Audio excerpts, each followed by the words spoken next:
Depois de conquistar o título carioca de 1923 com uma campanha impecável e uma equipe recheada de jogadores negros e brancos das camadas populares, o Vasco começava a escrever um novo capítulo do futebol brasileiro. O Rio de Janeiro, na condição de capital federal, servia de vitrine. A façanha vascaína levou uma mensagem contra o racismo e o preconceito social para todo o país, revoltando os clubes que comandavam a Liga Metropolitana e monopolizavam os títulos do futebol. No fim daquele ano, os jornais cariocas começaram a criticar a entidade sob o discurso de que era preciso manter a moral do esporte. Nos primeiros meses de 1924, os clubes das elites romperam com a Liga Metropolitana e criaram a Associação Metropolitana de Esportes Atléticos, a AMEA, cujos fundadores foram América, Bangu, Botafogo, Flamengo e Fluminense. O Vasco da Gama foi convidado para fazer parte da nova liga, mas com algumas condições. Dentre elas, a exclusão de 12 de seus jogadores considerados pela AMEA como indivíduos despossuídos de condições morais para a prática do esporte. O Estatuto da AMEA tinha como um de seus principais objetivos impedir que clubes montassem equipes competitivas com jogadores das camadas populares. Para isso, permitia que se exercesse um poder de exclusão de forma extremamente preconceituosa, baseando-se no critério do analfabetismo e das condições de natureza da profissão dos atletas. O então presidente do Vasco, José Augusto Prestes, decidiu por não excluir os jogadores vascaínos. A negativa representou o repúdio total da entidade ao racismo e ao preconceito social. O futebol carioca ficou dividido. De um lado, o campeão da cidade, do outro, os 4 grandes clubes da AMEA. As multidões continuavam a comparecer aos jogos do Vasco. Retornando para a Liga Metropolitana, o clube conquistou mais uma vez o campeonato carioca, e de forma invicta.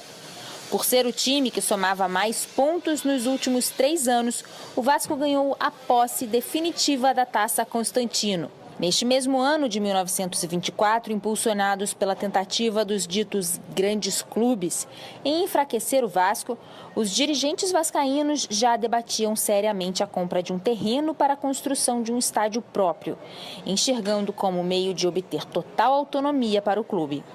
Em defesa de sua política de seleção de jogadores sem quaisquer discriminações e no intuito de se ver livre dos onerosos aluguéis de estádios, no dia 28 de março de 1925, o Vasco assinou uma escritura de compromisso de compra e venda do terreno, onde seria erguido o Estádio Vasco da Gama. Ao verem que, mesmo fora do campeonato organizado pela Associação Metropolitana, o Vasco da Gama mantinha-se forte, os clubes daquela liga não encontraram outra solução senão convidar novamente o Gigante da Colina para fazer parte dela. Dessa vez como clube fundador, contando com todo o seu elenco. Uma batalha havia sido ganha, mas a guerra seria vencida em 1927. Adquirido o terreno para a construção do estádio em 28 de março de 1925 e tendo pago a sua última prestação em 6 de outubro, os dirigentes vascaínos hastearam o pavilhão do clube no local do futuro estádio, no dia 20 de dezembro daquele ano. Após esse esforço inicial, era preciso angariar recursos para o erguimento do estádio. Iniciava-se uma campanha histórica para a construção da Casa Vascaína.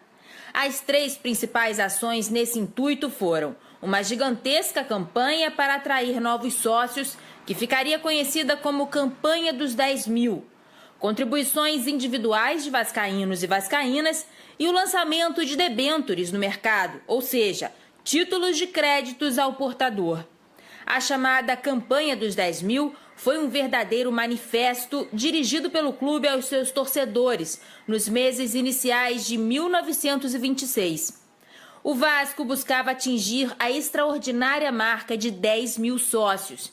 Uma das iniciativas para facilitar o aumento do quadro associativo foi a suspensão do pagamento da joia, valor pago na filiação da pessoa junto ao clube. O sucesso da campanha vascaína foi estrondoso, ultrapassando a marca dos 10 mil no ano de 1927.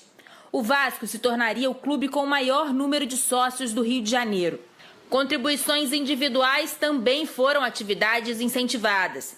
Era uma campanha nitidamente popular, com a participação de condutores de bondes, pessoal de bares e restaurantes, funcionários públicos e gente do comércio em geral. Vascaínos mais abastados também contribuíram com altos valores para a realização do tão sonhado estádio. Destaque para o comendador Antônio de Almeida Pinho, então dono da Fundição Progresso, que doou pomposa quantia financeira e materiais diversos para a construção. Somada a essas ações, houve também o lançamento de debêntures no mercado. Autorizado pelo Ministério da Fazenda, o Vasco empreendeu o maior projeto financeiro já proporcionado por uma entidade esportiva, no qual o clube pagou ao seu investidor juros de 9% ao ano. A liquidação total dos valores a serem pagos ocorreu ao final dos anos 40 do século XX. Concomitante a essas ações, no dia 17 de abril de 1926, foi assinado o contrato com a construtora Christiane Nielsen. As obras tiveram seu pontapé inicial no dia 6 de junho, com o lançamento da pedra fundamental, no qual foi inserida uma cápsula do tempo, na área do futuro estádio. Dentre outras autoridades, estiveram presentes o prefeito da cidade do Rio de Janeiro, Alaor Prata, e o presidente da CBD, atual CBF, Oscar Rodrigues da Costa. O ritmo das obras foi acelerado, apesar das tentativas de dificultarem a façanha vascaína. O Vasco solicitou a importação do cimento belga, que era de melhor qualidade em comparação ao cimento nacional.